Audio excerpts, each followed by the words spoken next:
I think everybody who is going to be here is here. There might be a few people joining in.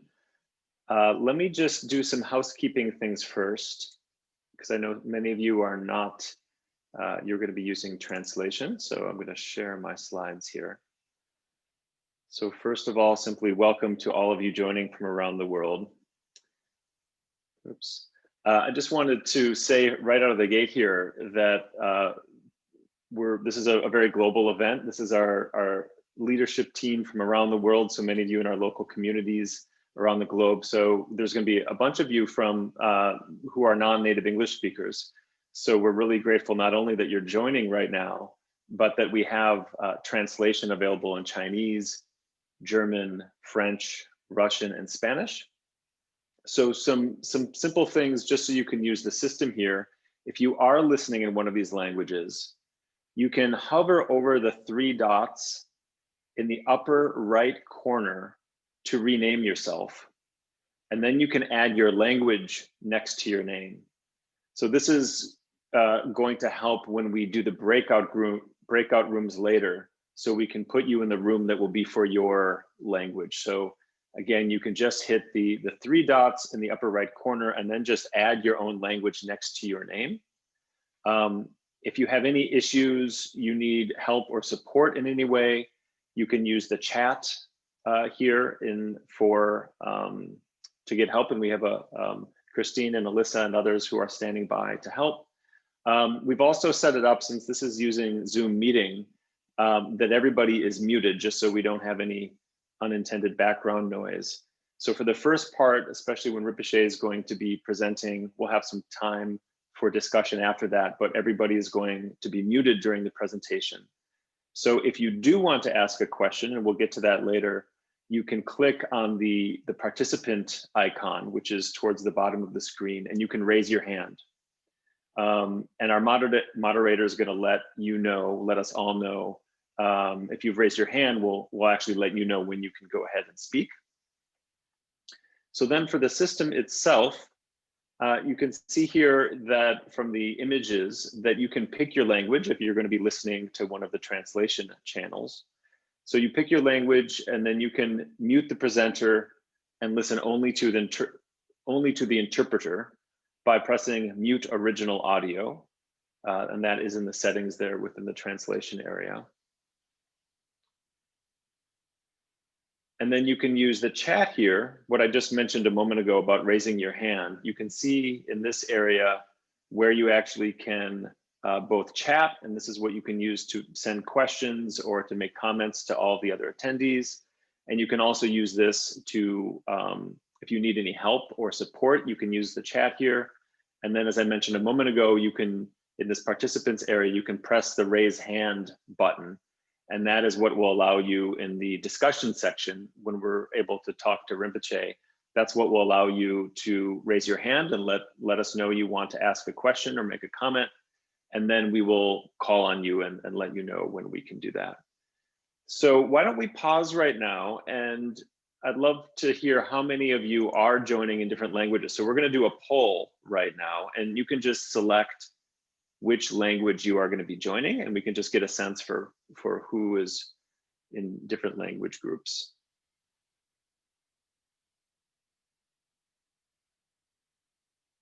All right, the Russians jumped to an early lead. Great. Looks like we've got people from all over. None required is the English language, of course. Great, so we've got a number of you from all these different language groups. Wonderful. I just want to jump in quick. I think that the Chinese and Russian interpreter have been muted. So if you could unmute yourself when you translate, please. Thank you. Do you need me to go back? Do I need to go back through everything? Okay, that's it. Thank you. Christine, do you want me to go back through everything, or should we just keep moving ahead? Maybe if anybody wants to put in the chat if they're having any trouble, we can work with them. Okay, I Um, think, yeah, I I think think we'll, the big thing that would be helpful, if is, everybody, does anybody in translation, not getting translation right now, or is translation working? If someone could put in the chat for me. yeah, if you're still having trouble right now with the translation, let us know. It looks like we're not getting any comments. So one of the key things that we mentioned earlier that might not have come through is that you can add next to your name, if you are using translation, you can hover over the three dots, and you can change your name, and then you can add your language next to your name. This is in the participants section. And that's important because later we're going to do small group breakouts. And for those of you who want to be in your language group, then we'll know what group to put you in. So at some point, if you could rename yourself and put your language next to your name, that will help that to happen. It looks like Chinese is still not coming through. So why don't I move ahead, and Christine and Alyssa, maybe you can just work behind the scenes as we get started here. If this looks like we can't sort that out. Oh, it is, okay, it looks like Chinese is going. All right, thank you. I think they're Thank you. both working now. I can hear them, so. Okay, great. All right, well, let's pick it up. Let's keep going here. So here's just an overview of what we're going to do today. We're obviously right here just welcoming everybody. In a few moments, I'll say a little bit about why we called this meeting and a little bit about what we're hoping to get out of this. Rinpoche is then going to lead us in an opening meditation. Looks like he might have just escaped though, so we'll see if he comes back. All right, he's back. So Rinpoche is going to lead us in a guided meditation and share a bit about his vision, particularly to the question of really going into the future, how we can organize our mandala around the world so it supports all of the important work that we're doing and are likely to do in these coming years. There'll be some time to talk to Rinpoche and ask questions and clarify things. And then for the second part of the meeting, we're going to hear from some of the people who have been part of a project that has been going on for the past year called the Mandala Project, which has really been trying to help figure out the key questions, the ideas, the concerns we have to really make sure we have the organizational support to really make Rinpoche's vision a reality, which is really the kind of the key point of this particular meeting. And then we'll do some small group work to hear from all of you about your ideas and suggestions on a few key questions related to this. So in brief, we're going to hear a lot about this shortly, but in brief, what we've called you all here together is to begin a conversation. And I think hopefully this will be the first of many conversations like this that we have and we have regularly to step back and look at what has happened over the past decade. And then to think about the kind of support we need within the Tergar Mandala. And by that, I mean around the world, and particularly the world like the West and the part of the mandala that Tergar International has been helping to support. And really think about the organizations, the ways in which we collaborate, and how we can set this all up so that we really have a sense of cohesion and unity at the global level, but also allow for the individual flavor and creativity on the ground in your respective communities. So we're going to be hearing a lot about this, and we'll start with Rinpoche's vision. I should start by saying I think most of you I probably know, but for those of you who I don't know, I'm Cortland Dahl, along with Edwin Kelly, the co-director of Tergar International. So we really just wanted to bring you all into this discussion. So we're hearing from all of our communities on the ground, and we can have a sense of creating this growing mandala, that we're creating that together, and we're doing that together. So why don't I pause now and turn it over to you, Rinpoche, so we can hear a bit from you and start with a little practice, and then we can dig deeper and have some discussion about this. So thank you so much for joining us, Rinpoche. It's of course a great honor to have you with us for this discussion, and we'd love to hear your vision for these coming years. Thank you very much, Cortland. And very happy to see all of your different faces. So I'm now looking on the screen, different faces. Wonderful to see you here with the modern technology that we can meet on the screen like that. Can you hear me? Okay. So now first, I would like to do just short guide meditation. So please, everybody, try to keep your spine loosely straight. And deep breathe in.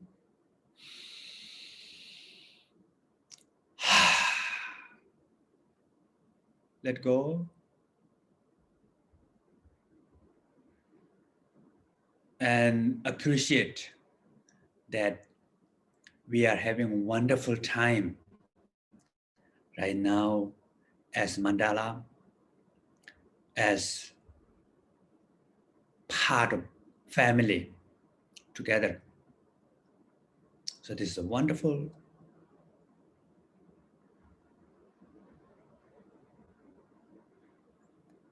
that we have great lineage, unbroken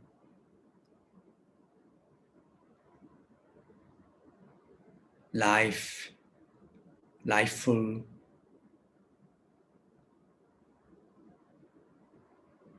lineage that we all are part of that.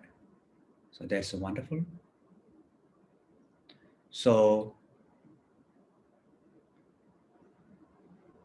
to appreciate gratitude for the teaching that we all practice together. Awareness, love and compassion, and wisdom.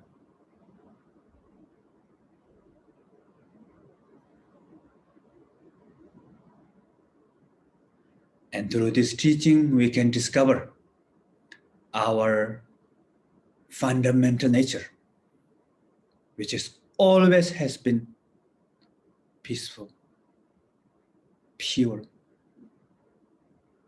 free, present.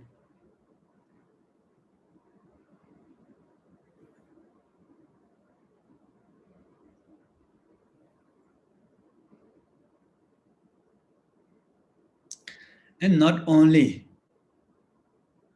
with us that we have awareness, love and compassion and wisdom, actually that is with all beings. So appreciate that, respect and appreciate that, having this wonderful nature with all beings.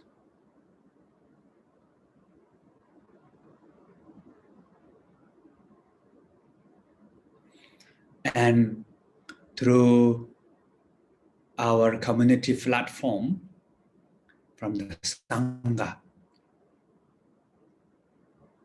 so we have teaching. Now through the Sangha community, we can able to benefit from many, many people. This is wonderful. And special nowadays, what we call degeneration time. Everybody has strong monkey mind. So wish to help other beings. May all beings be free. May all beings be happy. Okay. Thank you. So, what the next? So Rinpoche, if you could, we'd love to hear from you about your vision. You know, Okay. this is a year of change. A lot of things will change probably in Tergar. So your vision for where you see things going in these coming years, and also how how we can think about the Tergar community as a whole and balance the, the different needs and interests we have as a whole. So you all can hear my voice clear, right? Breaking or no? Not breaking? Okay, so happy to, as I mentioned before, many people from all over the world can join like this. Wonderful. And Tergar, actually, the main purpose of Tergar is to practice awareness, compassion, and wisdom together as community. And through that, we can help others. So as much as we can. And that is the Tergar's kind of like goal. And what I do, my personal level also. For me, I try my best to practice, to retreat, ongoing journey to the path, everyday learning. When I teach joy living, each time I learn more, Although everywhere awareness, here is awareness, there is awareness. Looks like different title, but teaching is awareness. But each time I learn a lot. And why that? Because I'm very strong belief in this. These teachings transform my life. And without these teachings, maybe I'm not be here. And I'm really also believe that these teachings really benefit for many people. So the second purpose for me is teaching. So everywhere, if I have time, I teach. Sometime for 4 days, 5 days in a different country and a different time zone. Don't know where my head, in which direction, window or door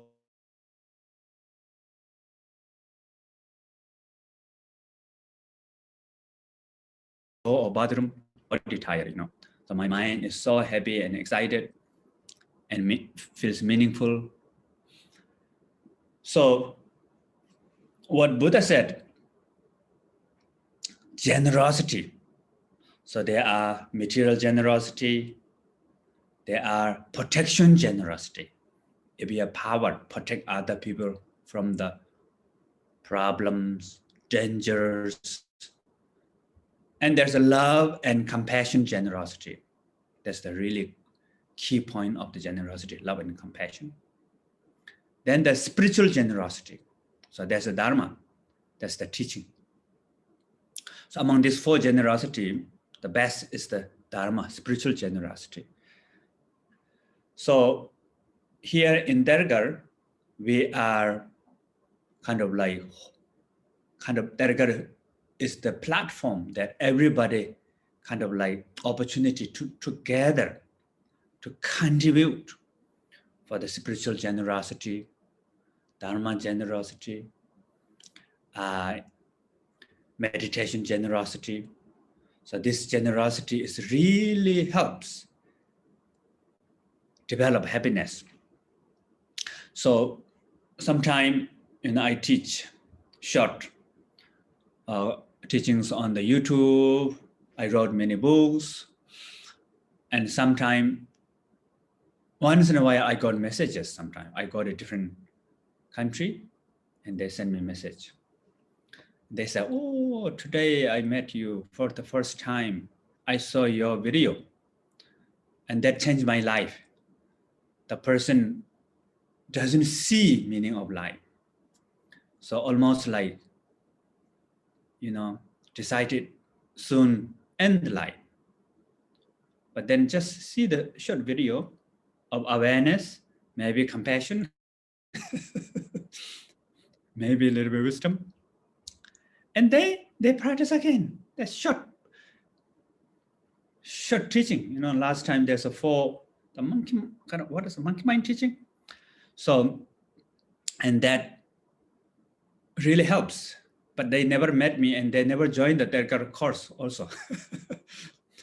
And maybe they never come back to see me again also, but they are very happy.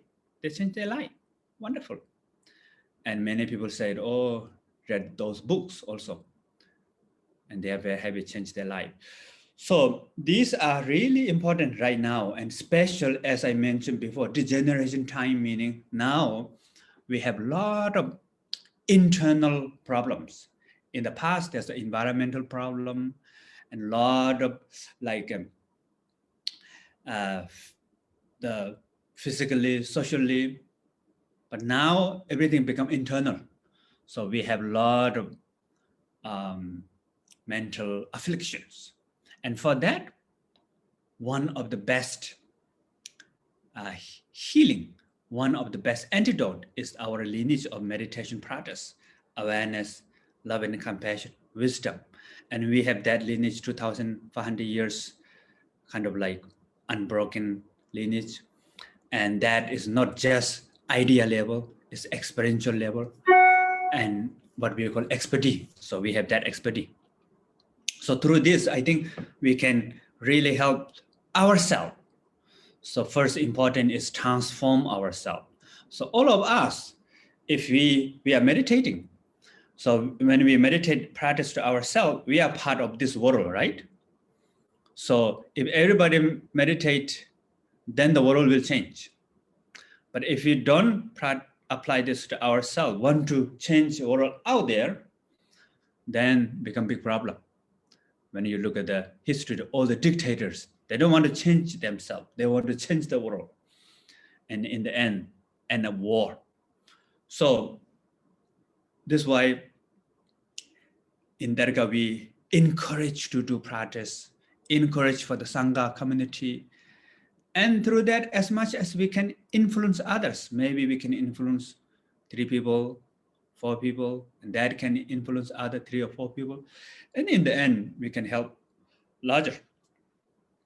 So I was trying to imagine about kind of like path, transforming path will be. So then I came up as like pyramid. So this is tradition in Tibet. What we have is the pyramid, you know, pyramid like this, Egypt pyramid, pyramid.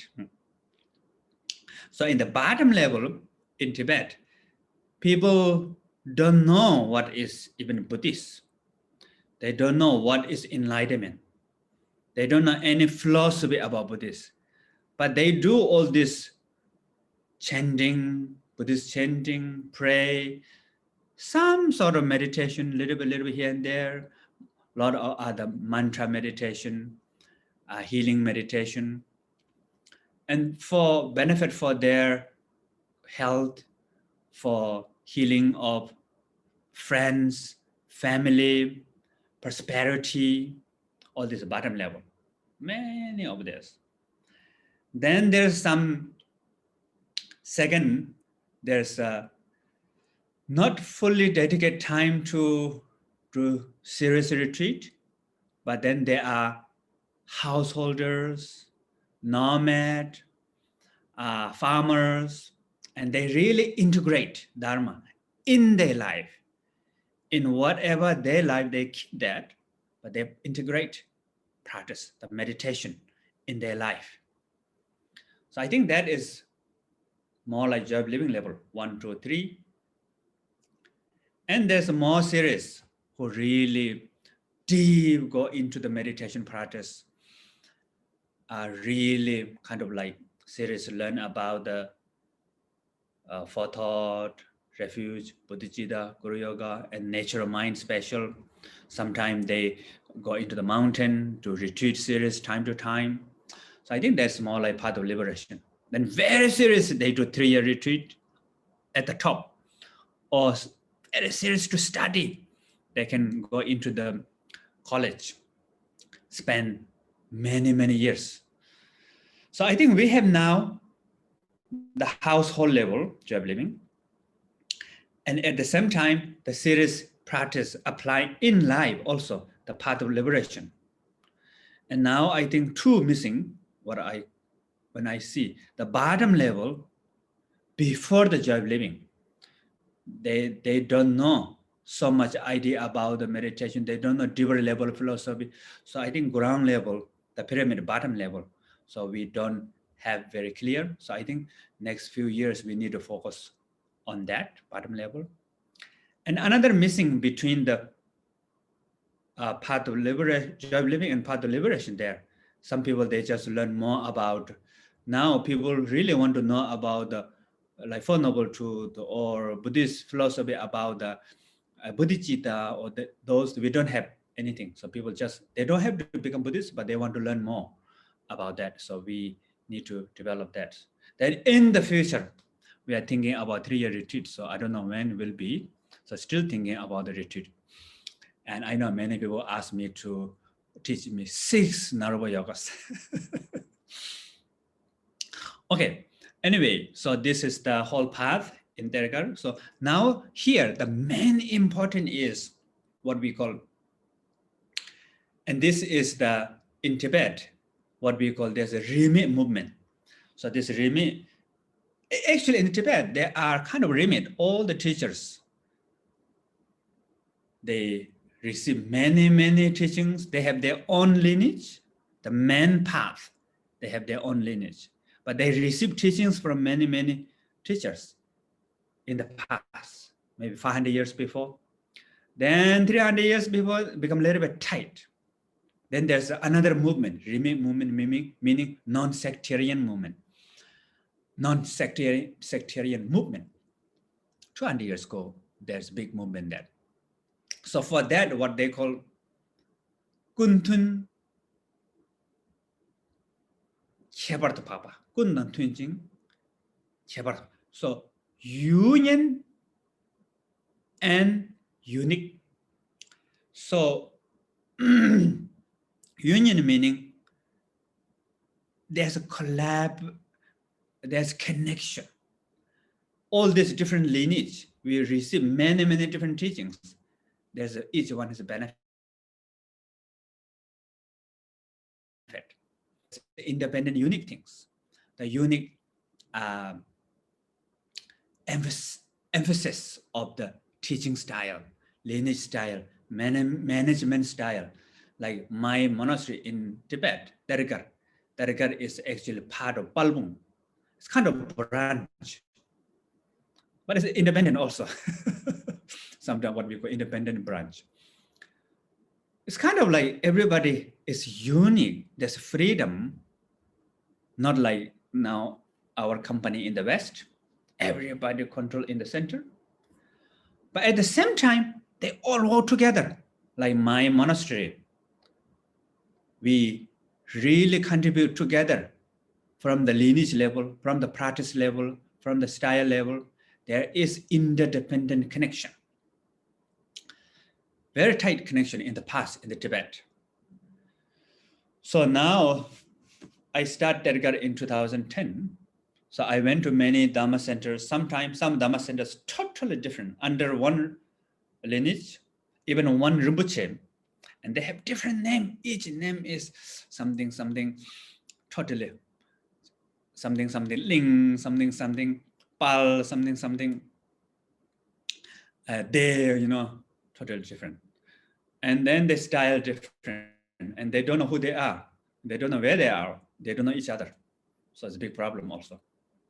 And some is like totally everything tight with under one.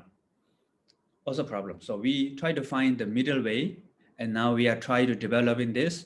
And who knows, now we might have new way of leadership in the future. We don't know how we can give this name, but we might have the maybe awareness leadership, or maybe enlightenment leadership, or leadership. When you join, you can become enlightened within 7 days. No, I'm just kidding. I mean, that is impossible. But the main thing is the teaching, awareness, love and compassion and wisdom. We need to bring into the management level also, management style. So that we have to think. I think everybody tried, unique, but union. We don't have this good example right now in the world. The ancient time in the Tibet, there's organically, culturally exists there, but nobody make it, document and detail level.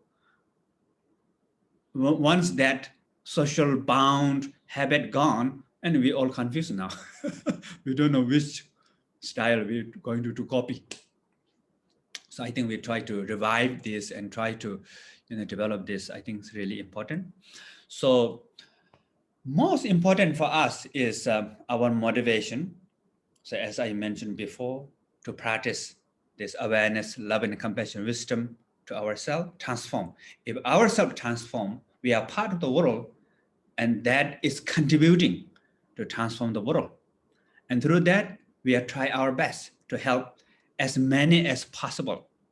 But some people said, oh, if we are to teach all these YouTube videos and the books, and it's kind of like what we call jikten choji, meaning at worldly dharma, you kind of like look for praise and popularity or something like that.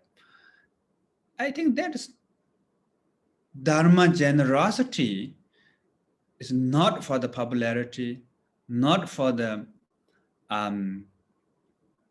fame or power. Is that really want to help, especially now in the degeneration time. So if anything that we teach is become like a worldly dharma, then even you teach one person is the same. The motivation is not pure. It doesn't matter, 100 or 1. So I think very important is our motivation. I'm always try to remember my motivation also. And I think all of you also, please remember your motivation. And through that, we can really how to work together.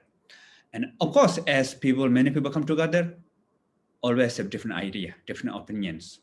Normally, I'm saying that 30 yak has 60 horn. If there's 30 people,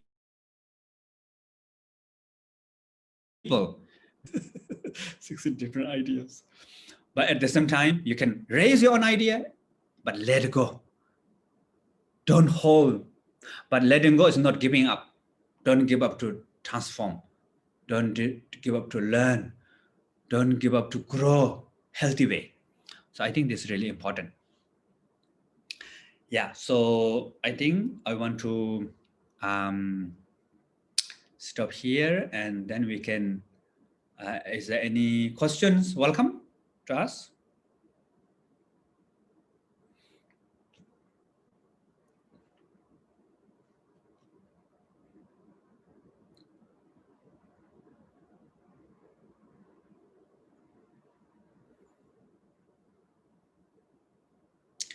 No question is the best question. Just kidding. No meditation is the best meditation.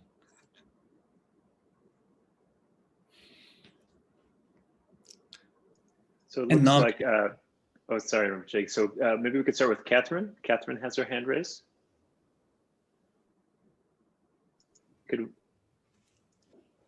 Good morning, everyone, and good morning, Rinpoche in particular. Thank you so much. I'm so happy that you're addressing this question, but somehow this has made me big and I don't see Rinpoche anymore. I have to change my view. Oh. Yeah, there. Now I see Rinpoche. Good. So Rinpoche, I'm wondering if you're thinking at all of looking at where people outside of Tergar have been trying to develop examples of this kind of leadership, because I do know of some out in the world, and some of them come from people who meditate, but not necessarily in Tibetan traditions. So if there's any, have you been looking into that? Are you considering setting up a process? Because you mentioned examples for looking at that. Yeah, we are trying to look for the coach. So we found one person, Salman. So we try to figure out many different ways, try to do some experiment. So it's an ongoing process now. And yeah, so we need to take some time to change step by step. Thank you so much. So Barbara Jones has her hand raised as well. Hi, can you hear me now? Yes. Yeah. Hi, Rinpoche. Thank you for holding this meeting. I think it's wonderful that we have this opportunity to discuss what's going on for the future, your vision, and to see if there's something that we can do to help implement and make it grow. Is there any thought or sense of having physical central location, or is this an idea that we just continue to do kind of using the internet platform, which I think is an amazing, especially this last year, we've really been shown how we can come together as a community over the internet. So is that still part of the process, or are we looking to find physical environment for people, a central place, buying property, doing land? Is that something in the vision, or is it this just the continuation of having that kind of the global community coming together through the internet? So, or both. I'm just curious as to, you know, the implementation, how you see this. Yeah, there's one news that from this year I will not travel anywhere, so only will teach on the internet. I'm just kidding. This year, because of the pandemic, and 2001, we not sure about the pandemic when allowed to travel. So this 1 year already focused on the internet, and 2001 also will focus more about the internet teaching. Then after that, of course, I will come to the different part of the world, and still we can integrate with the internet, see what can done for which way to work for us. Right. So you are open to not just the physical traveling, but I'm thinking about finding, you know, if you're going to do a 3-year retreat, if that's something you were mentioning something further on in the future, would that be something that you'd be looking at, having land for that and building a property? Is that part of the whole vision? We have discussed that for a long time. So we cannot do everything now at the same time. That discussion was a little bit slowed down. So slowly, yes. Maybe sometime in the future. Okay. So right now, what we're coming together for is more a discussion on how to implement more of a, I guess I'm just being a little fuzzy about, I guess I don't really understand. I think that's what it is that I just don't really understand why, why we can't continue with Tergar International the way it is, or is that something that we're actually bringing more, you're looking at expanding or changing? More developed. So you want more layers? More later, yes. More layers. Okay. Yeah. Thanks, Rinpoche. Welcome. And Barbara, in the second part of today, I think we'll kind of focus on, I think with Rinpoche, to focus on his sort of big picture vision. In the next part, I think we'll talk a little bit more specifically about some kind of implications of his vision. So hopefully there'll be a little more clarity. But those are great questions. I think that question of having a land center, it's something, as Rinpoche said, we've talked about and will continue. So I wanted just to mention, I realize English is the primary language here. We'd also really love to hear from those of you who are not English speakers. You know, we have translators, and I know it can be intimidating when the main form is not in English. And also those of you who might, you know, with such a big group, it can be intimidating. So just keep in mind, we'd really love to hear from everyone, regardless of how long you've been involved with Tergar, if you're newer or been involved a long time. So please, you know, let us know either through sending a message in the chat or raising your hand. So let's move on to Marianne. I think you had your hand up as well, Marianne. We'd love to hear from you. Yes. Yes. Hi, Rinpoche. Yes. You mentioned about the pyramid and about the lowest level, how we have to build something for that so we can help people that don't really know about Dharma. You also mentioned another level that we need to help, and I'm afraid I didn't hear what that was. Could you say what that is? The second one is between joy of living and path of liberation. Now, people who interested about the path of liberation, but there's not so much place that they can know, study, learn more. So you finish job living, big gap, then suddenly path of liberation. So that gap need to fill in the future. Okay, thank you very much.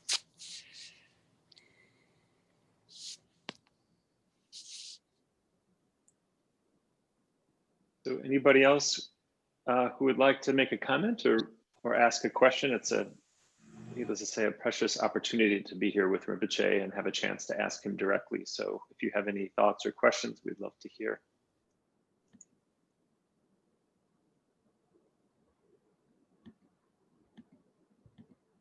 So Anne has raised her hand.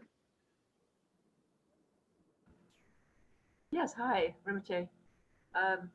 It seems to me that Vajrayana Online is really filling part of that gap there between what you're saying, joy of living and path of liberation, that people do have a chance to study. And it seems to me that it'd be more that it's a matter of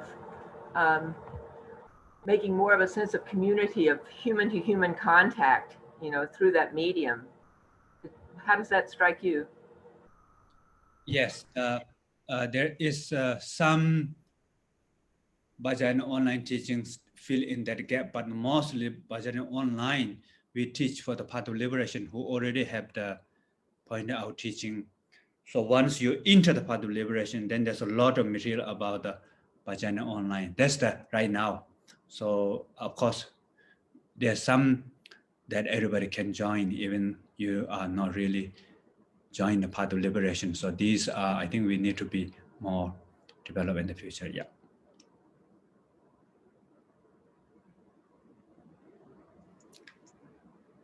And did you say something? You're mute. And you're muted.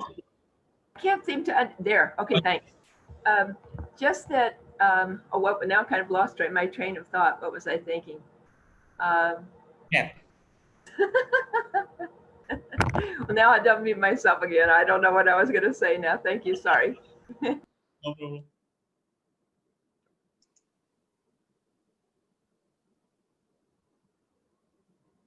Okay, and Helen? Yes, sorry. So Rinpoche talked about that group between JOL and Path of Liberation. I wanted to confirm that first group. Is it the people who are in the bottom but don't yet know JOL, or is it the group prior to the bottom level? They are not practice joy of living yet. For the beginner, even the joy of living is very too much. Sometimes too much information, too much meditation. Yeah. And Tom Gallagher? Hello, Rinpoche. It's such an honor to be with you today. I hope you're well and have a long and prosperous life. I wanted to just make a comment about the lowest level. There are so many doors that are available. I'm involved with the conscious capitalism movement here in this country, which is trying to bring a center of compassion and a focus on all of the people who have an interest in companies into that world. There's a world of recovery from addiction, where there's a lot of crossover between what we are practicing and what occurs in that tradition. And I think it's a really meaningful conversation to think at that lowest entry level, what's going to be most effective for us as the ways to invite people into our community and to offer them what we have to share. So. Yeah, good, thank you. I think in the bottom level, we just like people who watch my video and they said they changed their life, they may not become our part of the community. They may not come back to see again, but something which is we can contribute from our teaching, from our the lineage. So that will be, I think, wonderful. As you said, there are so many different ways to look at the example. Also wonderful.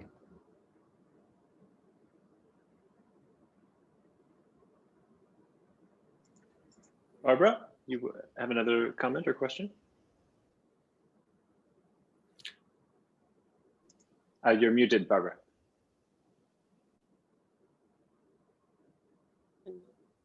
How's that? Better?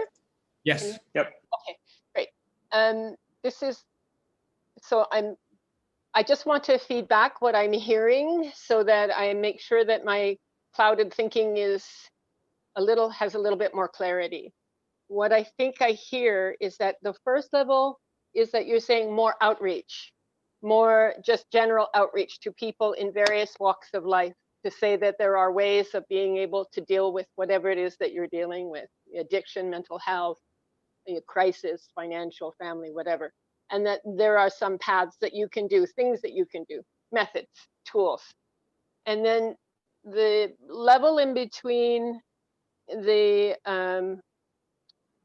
Joy of Living program and the path of liberation, what I'm hearing is more that you would like or see not really an academic approach, but more general understanding about things like Abhidhamma. What is the Abhidhamma? Or more the academic stream, or not academic, but more theoretical methods, without having to actually get involved in doing the practices, which maybe require more devotion.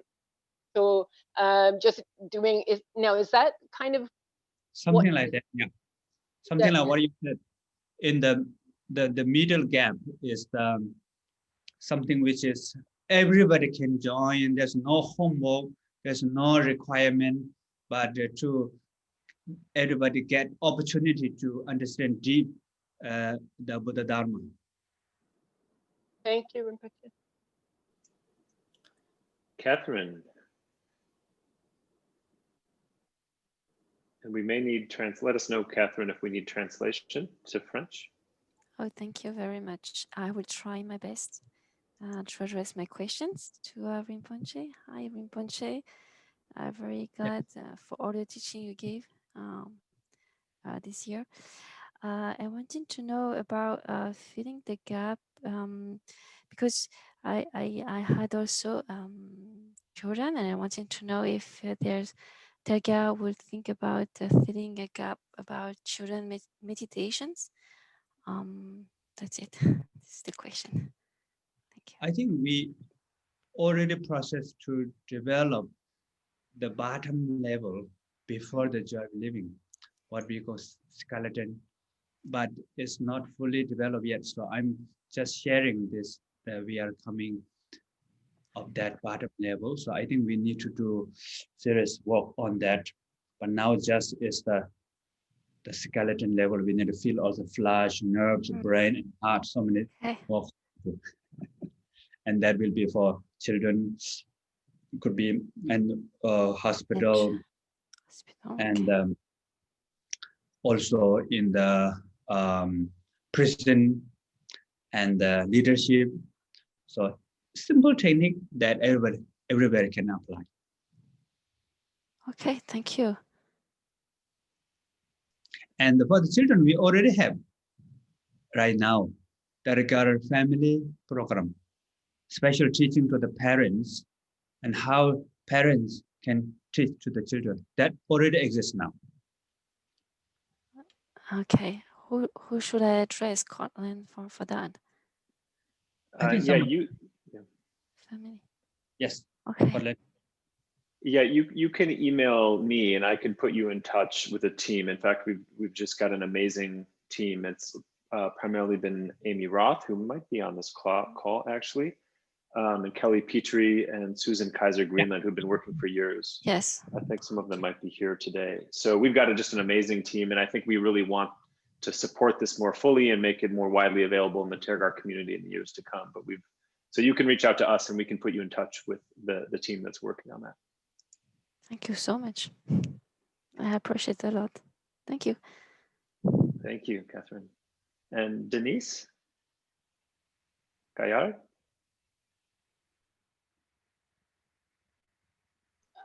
Okay. Hi, thank you, Rinpoche, for being with us today. I'm very happy to hear from you about the people on the bottom place. I don't know if it's you understand, because I think a lot of people are very interesting of having a science in their lives, and but they are very far. You know, in society there is a lot of violence, there are a lot of polarization, more and more, and I was feeling that it's very interesting to have more place to discover the basis, and so I'm very nice. It's very nice that you will work on that space, and because it takes time to familiarize with the beginning, with discovering meditation awareness. It takes time, so I'm very happy and thank you for that. Thank you. Thank you. So Tom O'Connor, I think he has been raising his hand physically. Tom, you want to, could we unmute Tom or allow Tom to unmute himself? We cannot hear you, Tom. Yeah. Can you hear me now? No. I can hear you. Oh, now you mute again. Now, yeah. Okay, now can you hear me? Good morning, and thank you. I was thinking that I've never, and I'm not sure this is what you intended, but when you talked about lineage in the very beginning, I was impressed with the idea that we really, all of us as humans, share the same lineage. And I wasn't sure that was actually your point, but that's the way I heard it. And it was an amazing concept to hear that we actually all, we know that all the time, but it's easy to forget. And so, and then putting that together with the idea of integrating awareness into leadership is an amazing step forward for this lineage, if you will. And in doing so, I really can see the value of the pyramid metaphor. And yet there's something innately that speaks against it to me, because it implies this hierarchy of almost a hierarchy of goodness, if you will. And I don't think you really mean that. And maybe you do, I don't know, but I'm just saying that the hierarchy component doesn't fit with me, with the idea of all of us sharing this lineage and being totally aware in any leadership role we take on. Thank you. Yes, the lineage is what we call the awareness, love and compassion, wisdom actually exists with all of us, doesn't matter who we are. And the lineage is to help us to connect with that awareness, love and compassion and wisdom. So that's what I mean. So the pyramid is the nature kind of, it's not that I'm high and you're low, not like that kind of thing. But the pyramid is the nature, how much we put effort on continue learning more and more. So more you learn, then you go upper and upper, upper. Or you can make it the pyramid upside down also, or deeper and deeper, the same thing. So it looks like John Xiao, Chinese speaker, would like to ask a question. John, are you there?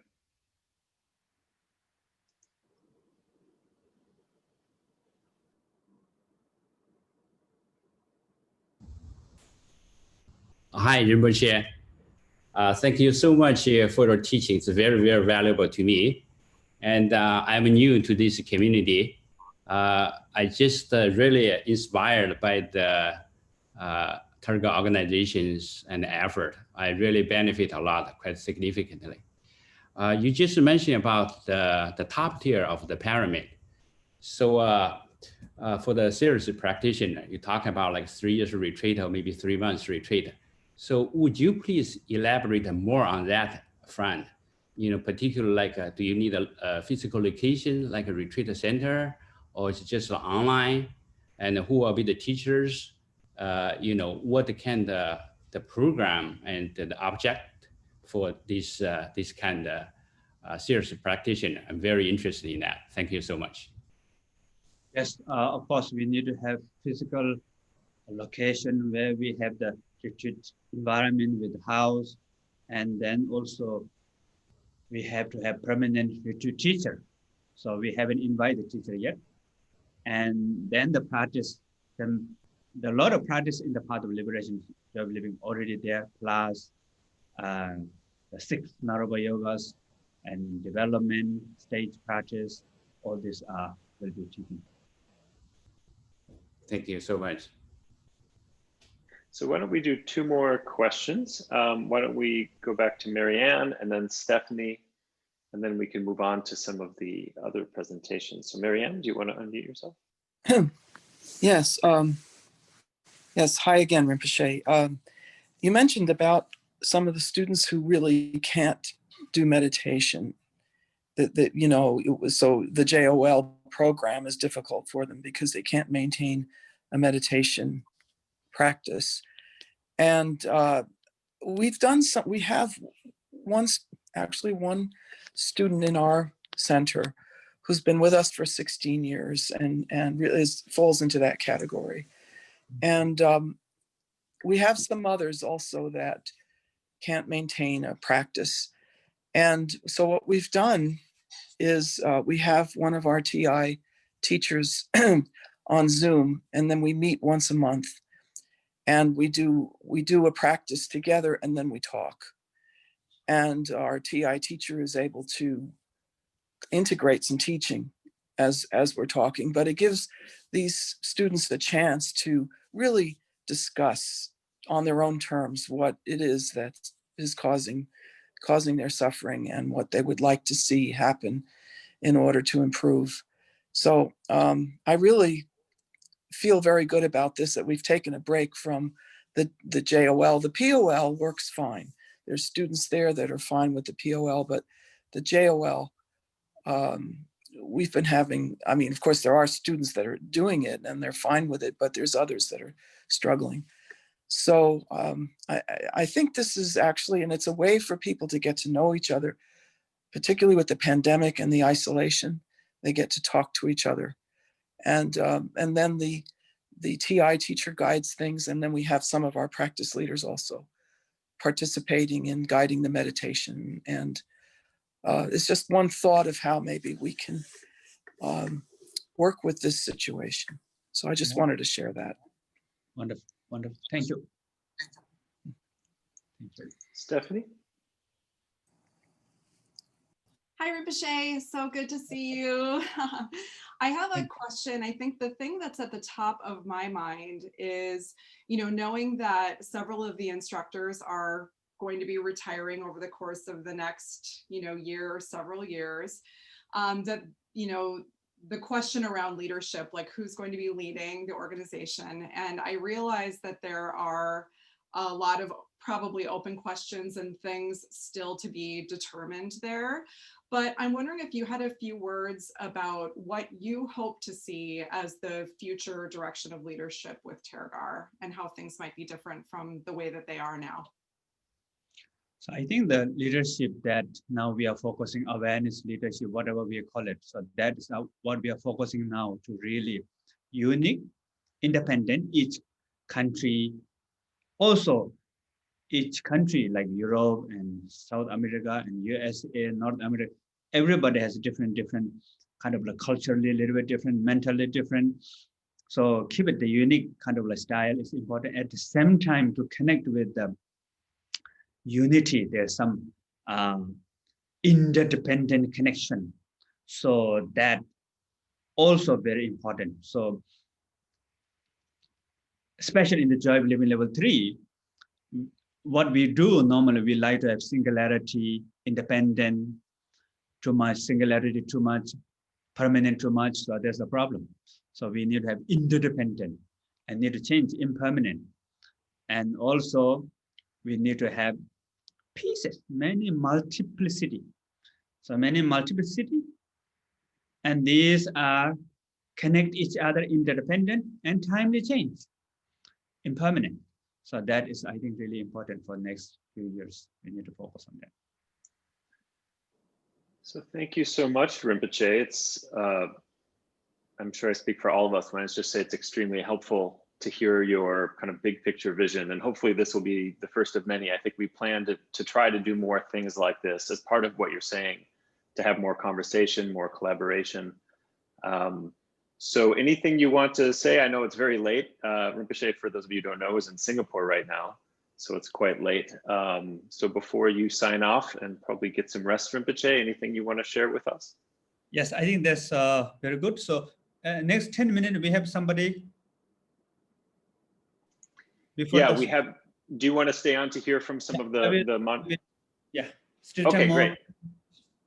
Wonderful, wonderful. So why don't we turn then to the next part of the agenda, which is going to hear from some of the people who have been involved in this ongoing project almost for a year now. It was a bit disrupted by the pandemic, but really for a year, we've had a group representing communities from around the world, communities of various sizes, some of the very larger, more mature communities and some of the newer or smaller communities. And really, we've been gathered around this question of how can we create clarity around the way the different kinds of organizations in our mandala are working together. And specifically, do we need an additional layer of organizations beyond local groups, which it's very clear that we need, and TI, which obviously exists. There's been a question of, do we need this kind of a third layer of organizations, which would be a country level or regional level Tergar organization? And if so, is that a branch of TI or is that a completely independent entity? So we've been working through some of these specific questions and really just trying to be very clear about which of these entities are responsible for different kinds of work. So I'd like to bring on 3 of our community members, and I can just briefly introduce them and then they can share a bit. So we're going to be hearing from Khaldun, Kelly, and Dinara. All 3 are very involved and have been involved for quite some time with Tergar at various levels.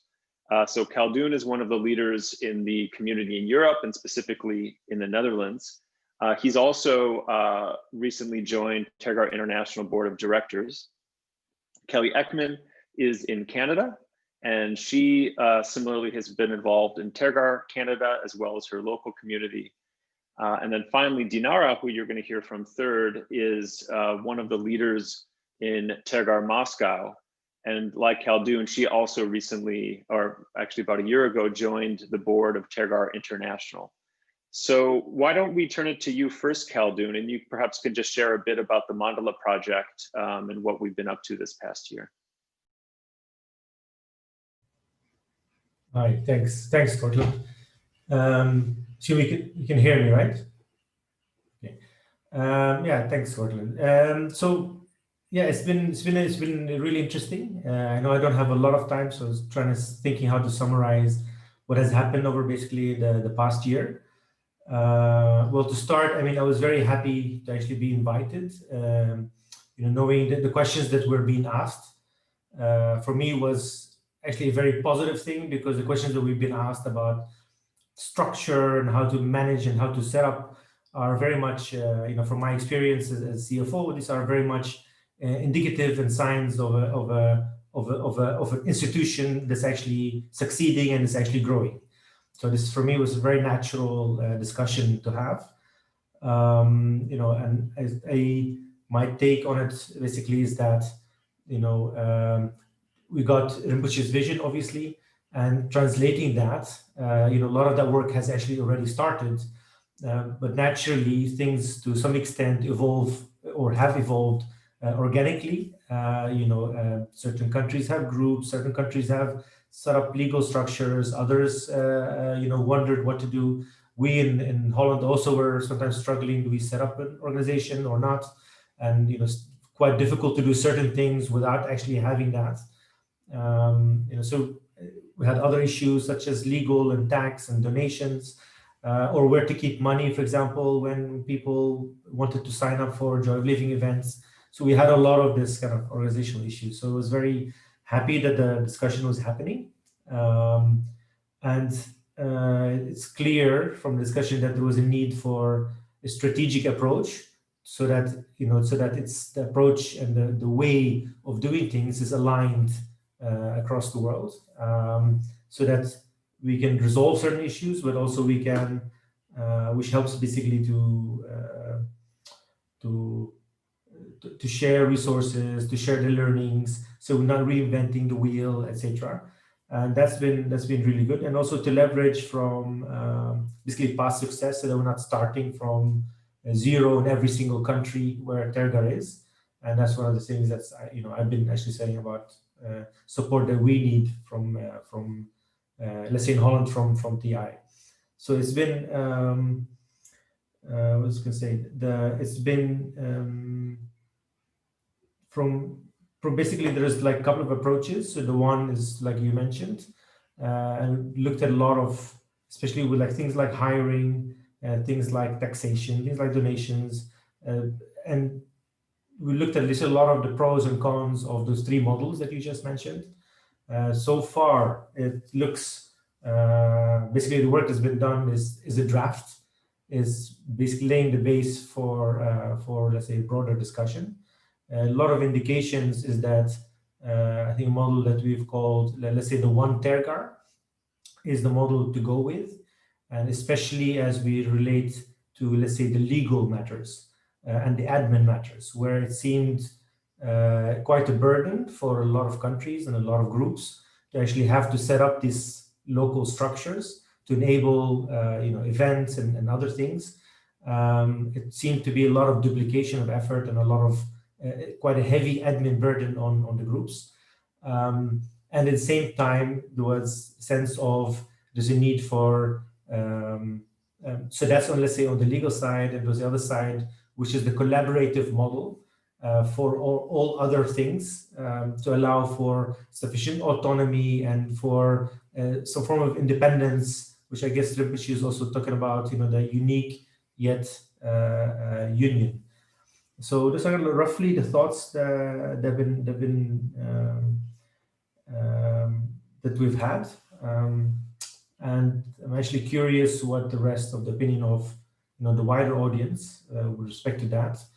And I think from my personal perspective, what I've put in is basically my experience with managing organizations with roughly around like 15 different countries, and also experience with a lot of startups and a lot of scale-up companies who are going and have gone through this type of growth and how to structure that. And I've also tried to bring in also the perspective of the Dutch group and Netherlands, let's say, community and challenges and issues and that we have had. So that's what I've brought into that discussion.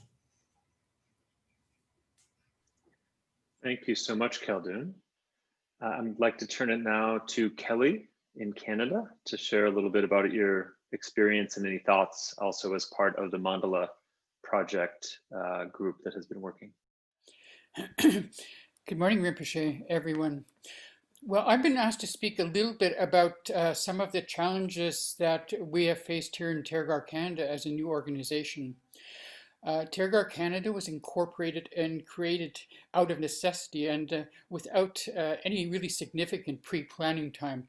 Rinpoche wanted to offer teachings here in Canada and that were sponsored by the Tergar community, which was relatively small at the time, with practice groups in Vancouver, Montreal, and Toronto, so widely spread across the country. And to accommodate Rinpoche's teachings and manage the revenues that would be generated from it, it was decided that we would incorporate as a Canadian nonprofit organization. We began the process in November of 2016 and were incorporated as Tergar Canada on January 26, 2017. And at the same time, we were preparing for our first major event with Rinpoche to be held in Vancouver in 2017. And I think much to all of our surprise and shock, we did manage to pull all of this off without any significant bumps along the way. However, over the next couple of years, a number of challenges would present themselves. Rinpoche would return 2 more times to offer teachings in Toronto and Montreal in 2018 and to do the book tour in Vancouver in 2019. During this period, we also offered Joy of Living and related programs that were led by Tergar International instructors and Tergar Asia facilitators.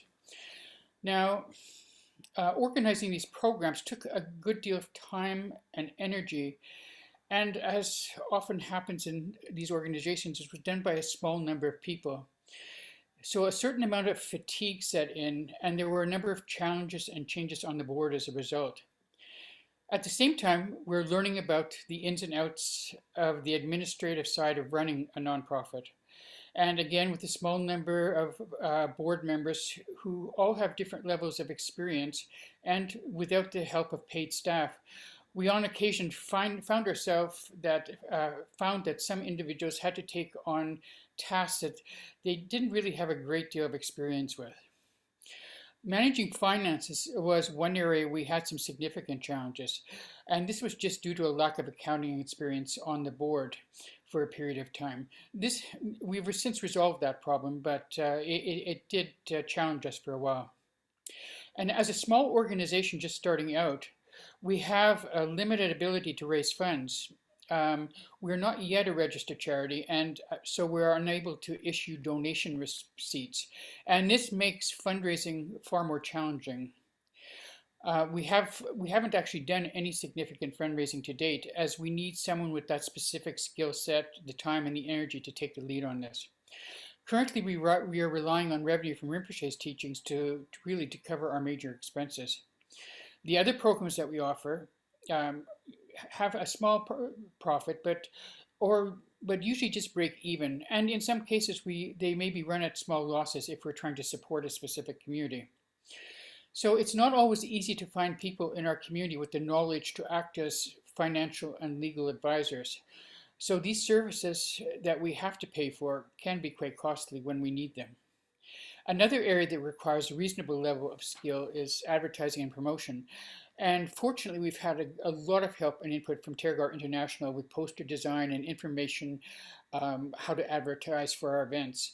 And this really has helped reduce our related costs. So thank you to you folks. That's really been a help to us.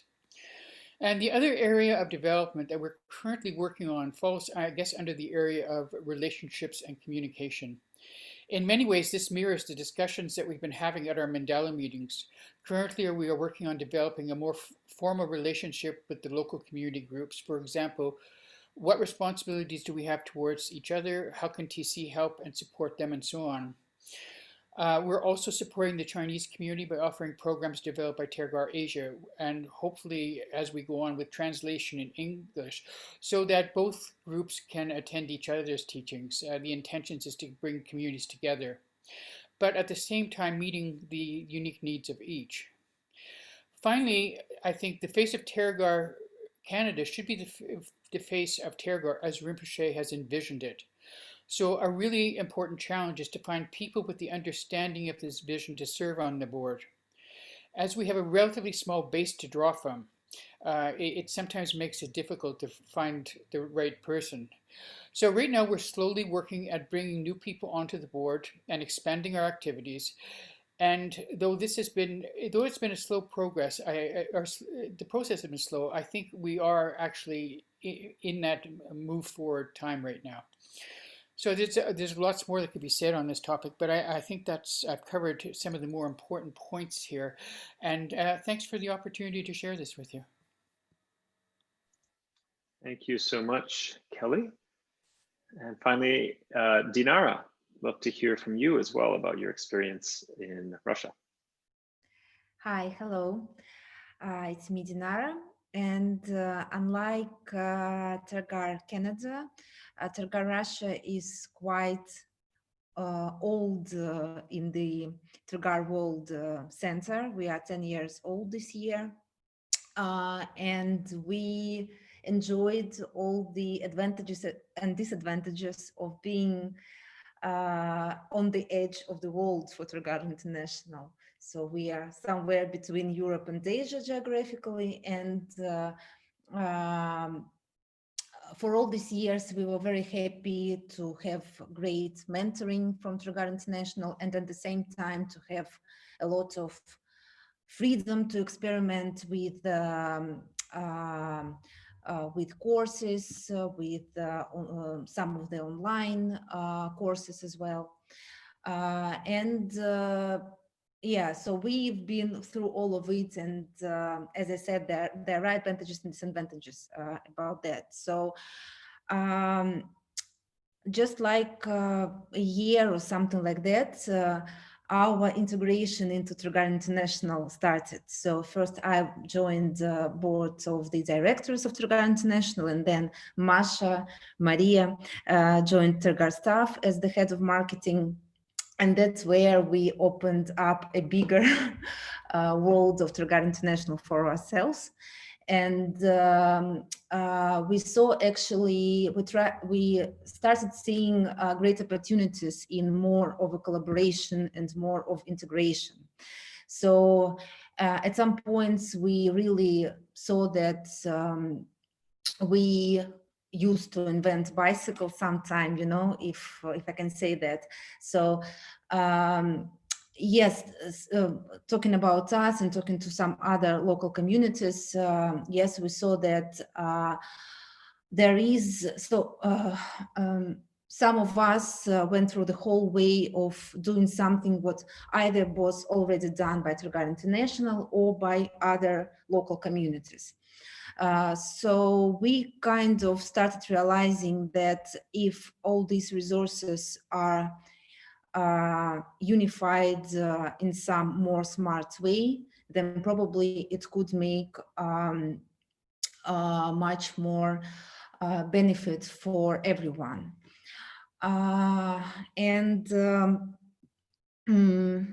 Also now talking about the new online world of studies. Yes, if before everything was, most of the courses and programs were done offline, now everything is online, and we already see some how to say some questions that can raise up about what online courses are done by Tergar International in Russian language and something is done by us.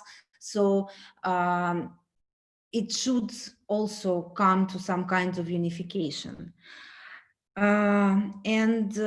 Yes, so summing up a little bit, it's been quite of a difficult and challenging year of working in Tergar Mandala and talking inside our Russian community about what is the way, should we integrate more, or should we kind of preserve our local way of things? And there is a general feeling that, yes, there is a lot of power in more of a collaboration. And of course, talking about that, we understand that Tergar International also can't be what it was like 5 years ago, so maybe even as now. It should change, of course, as well. And what it's doing already, it's about getting more of local leaders into all the branches, I would say, executive, into these different committees, into the boards, of course, so that if we talk about integration and different working committees in different spheres, all the local communities are more involved, and we actually are able to bring, as Rinpoche said, our uniqueness into the unity, and make it just maybe much more powerful and become a real Tergar International. So maybe I will just finish here. Thank you so much, Dinara. Rinpoche, do you want to stay on for a while longer, or do you have anything, if you want to get some rest, do you want to say, bid everybody farewell, and what would you prefer? Yes, so now I'm leaving. Thank you very much. And you all, I think we will do the subgroup, all these things, and I asked Colin that all the summary send me, so I will hear the last summary later. Thank you. Good night. Good night, Rinpoche. Thank you so much. Welcome. So I just put in the chat a summary of some of the key points that Rinpoche shared. So I think what I would say is the takeaway for all of us, the idea that all of us together are going to be co-creating and supporting Rinpoche's vision and co-creating this mandala that we are all part of. That one key point that Rinpoche shared is that we need the balance between this shared vision and unity at the global level. So we all feel like we're part of one community. We are all part of one team, but we need to also allow for the creativity, the uniqueness that we bring at the local level and as individuals. And that we don't want to be totally a one side or the other, but really find the middle way, as Rinpoche said. Dinara, I thought you just put it beautifully, actually, in one of your last lines of this idea of kind of how can we bring our uniqueness into that unity. And that was just, I think, a wonderful summary. The other point that Rinpoche made was really about what he has talked about for a long time, but has been sharing more and more, which is that he wants to reach a lot of people and feels that there is a lot of good to be done in the world and a lot of help that people need. And that we shouldn't view things like putting out videos or guided meditations as just marketing or advertising, but this is really part of our practice, sharing the Dharma. And specifically, he talked about Dharma generosity.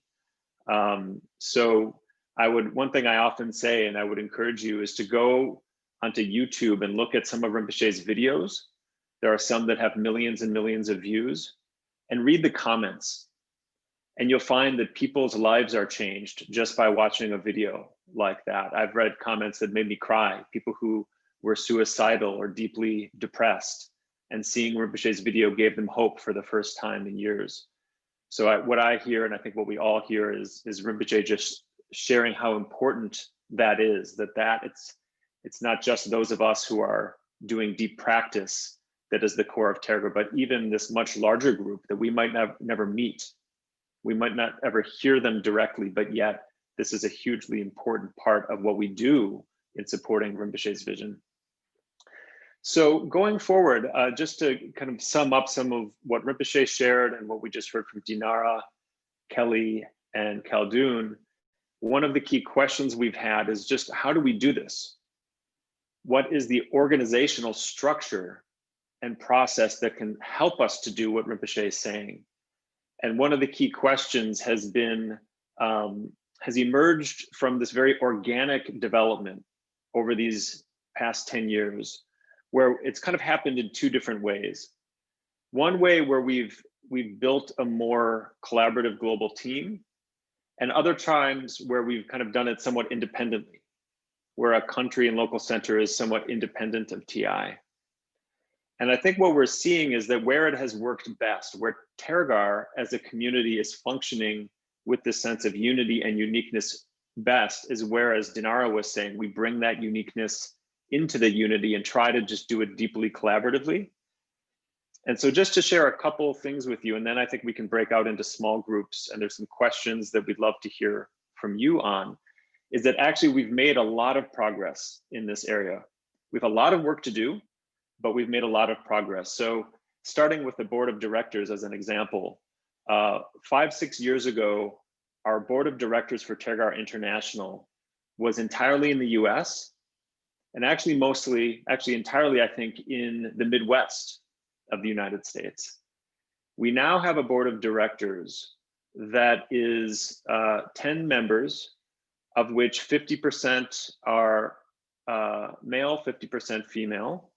60% are outside the US, and 60% are also non-white. So it's just a much more diverse group that truly represents our global community. This isn't to say we're done, but there's been a lot of change in that respect. So we feel quite good about the direction. Again, there's a lot more to do, but the general direction. Similarly with our staff, you might be surprised to know that we actually have 34 staff around the world, mostly full-time staff. And of those, 2/3 are actually outside the US. That's probably surprising to a lot of you. I haven't looked at the exact numbers, but my guess is probably half of those are also non-white staff members. So it's not, we have just increasing diversity. So I think, again, a lot of work to do, but relative to 5 years ago, certainly 10 years ago, a lot has happened and moved in a positive direction.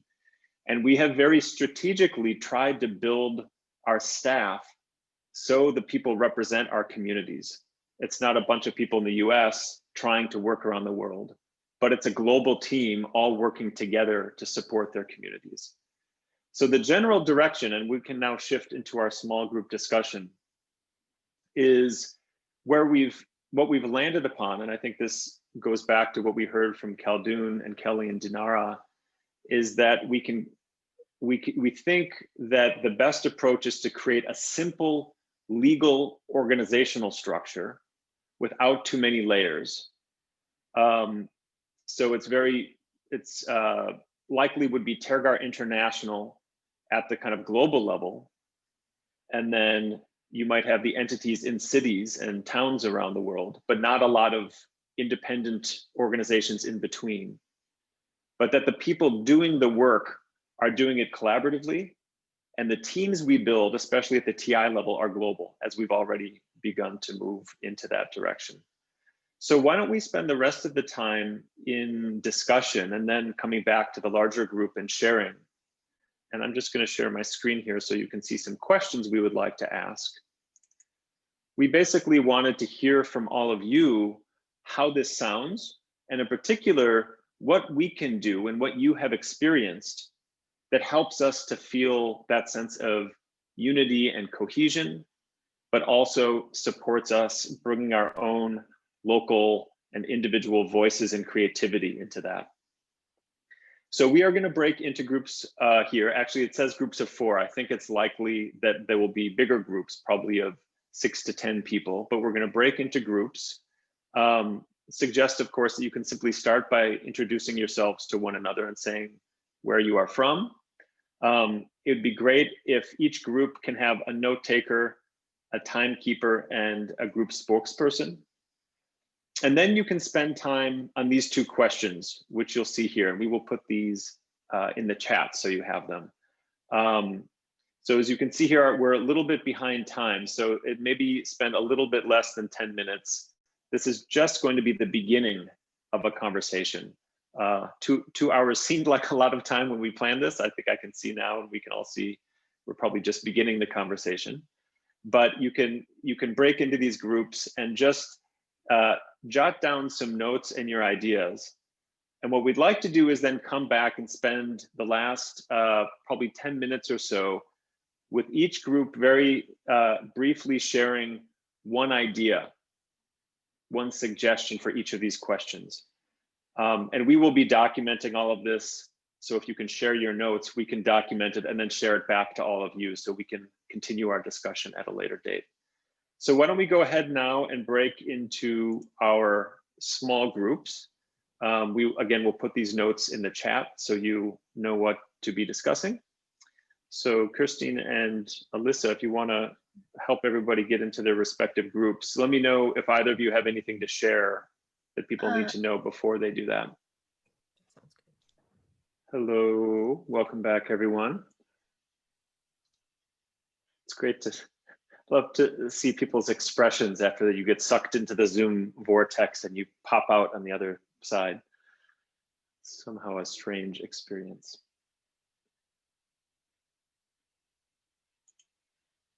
Okay, so I think we're all back.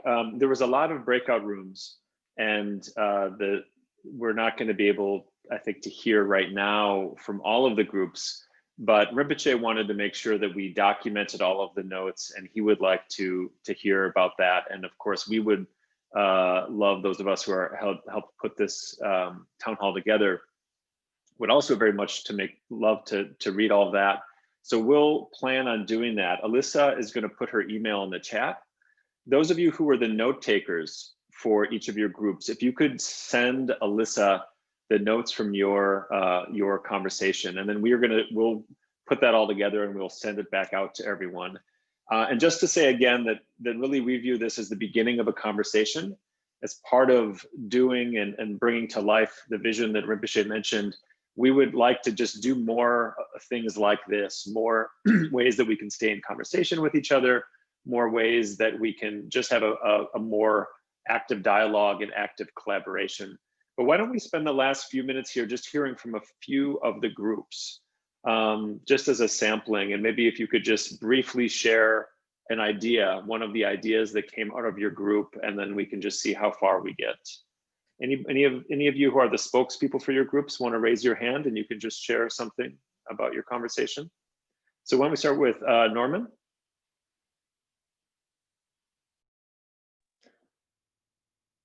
I think now you can hear me? Yeah, we can hear you, Norman. Thank you. Good evening. Germany, it's already dark. So yeah, I was together with people from Russia, France, and Tiger Medicine.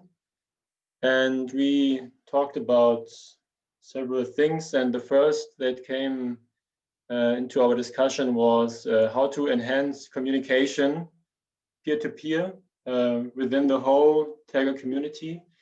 And because in Tergar Germany, and I know it in some areas in Tergar International as well, we use Slack. I think it would be great really to focus more on how to bring all the participants within this Tergar community together so that they can directly communicate to each other, which already also enables us to talk directly with maybe the admin person from Russia or the finance person from France and so on, so that we have more experience sharing or expertise sharing, and we are not so dependent on an organizational procedure from the top, where we should wait for maybe an open door meeting or something else, so that we really can collaborate directly. This was, yeah. That's great. Yeah, thank you, Norman. Fantastic idea. So this is exactly what we're hoping, really concrete ideas like this that we could begin to experiment. So let's hear from Anna in Russia. Yeah, hi everybody. Yeah, from Moscow, a big hello. So we were speaking a lot and we have like 6 points, but we think that the main point is that is needed a unified training system for the practice leaders.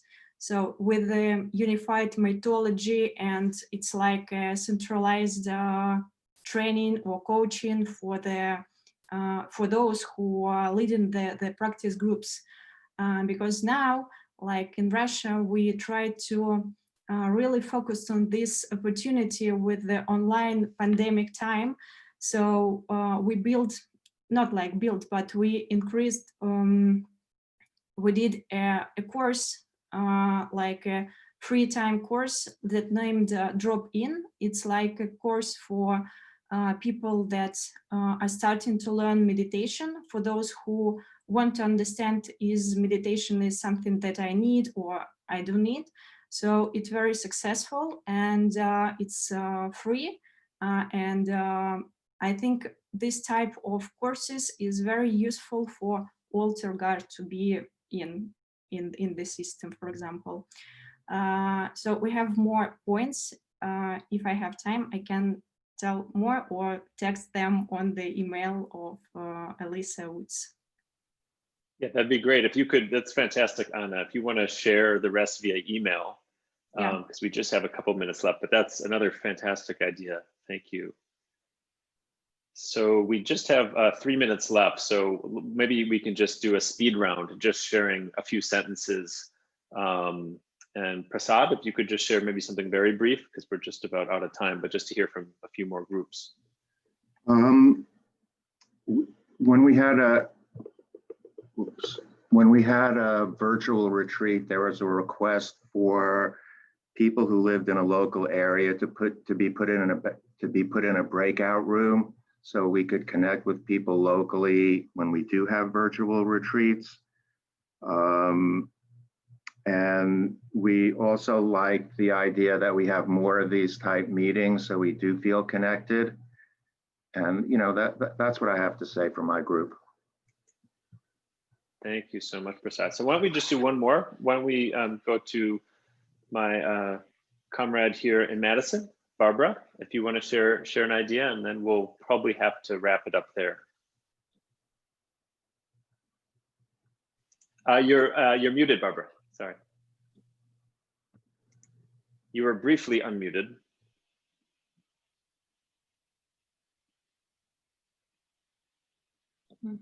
Can there you we hear go. me now? Okay. Yeah. Great.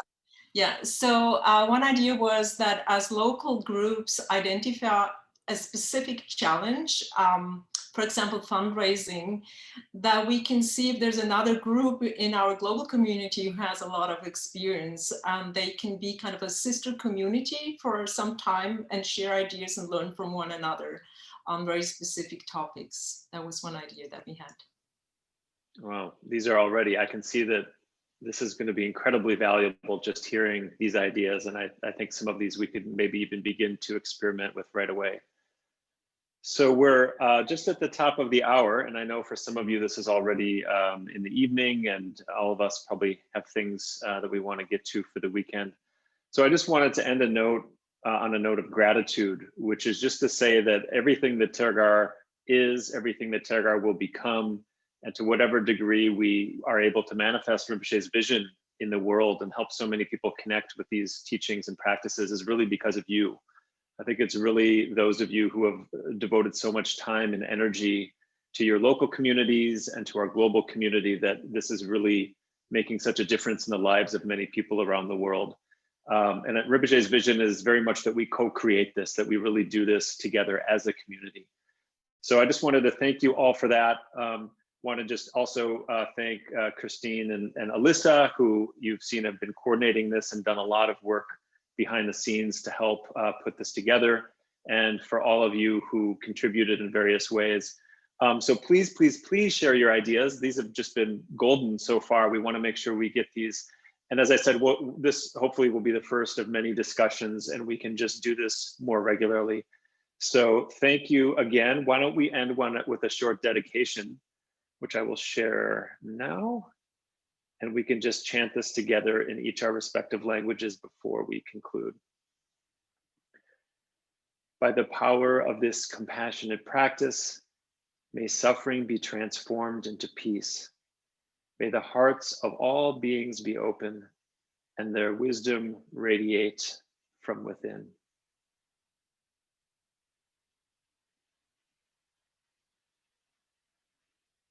So thank you again.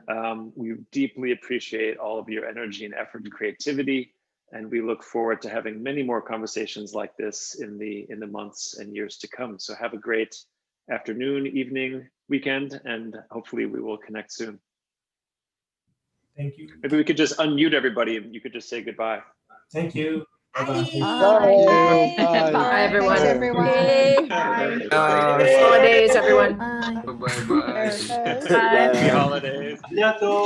Happy New Year. Happy New Year. À bientôt. See you soon.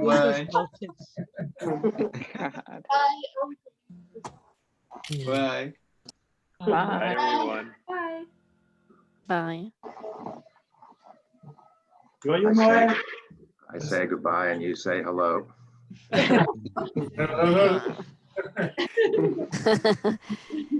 Hello, hello.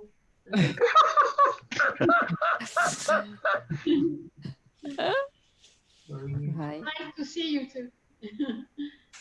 Tiens, Please.